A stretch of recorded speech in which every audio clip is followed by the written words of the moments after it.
Hello everybody, I'm John Self, and welcome to Self Perspective, a weekly video with information and insight to help you manage your career. Right after I graduated from college, I landed a job with the Lubbock Avalanche Journal.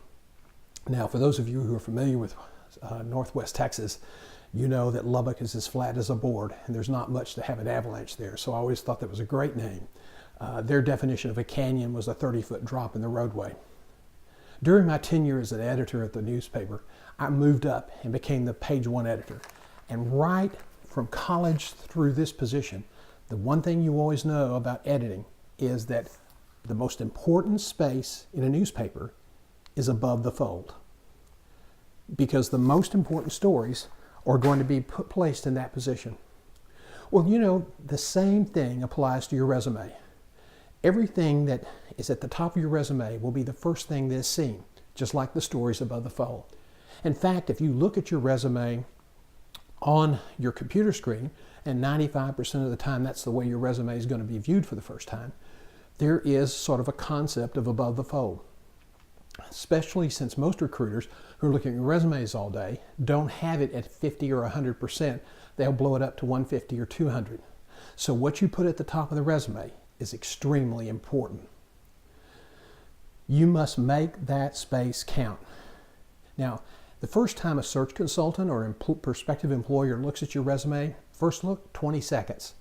That will decide if they want to look at it again or kick it aside for maybe some future opportunity. So what you put above the fold on your resume, that top spot, is really, really important. And so you really want to look at the content. And I think the best way to really customize your resume is to use a professional summary. Now, I know there's some resume experts that say that's just a waste of space, but I disagree. Most of those resume experts are writing for middle management positions. As a senior level executive, you really need to focus on what that employer is asking for. And if you have that relevant experience and have been successful, then you need to tout that above the fold. Now, the other thing I want to remind you of, and I've talked about this before you hit the send button, ask yourself very honestly, does this resume speak for me for this job? Will the person who's looking at my resume instantly see that I have done what they're asking for and make them want to bring you in for an interview? That's the question you got to ask.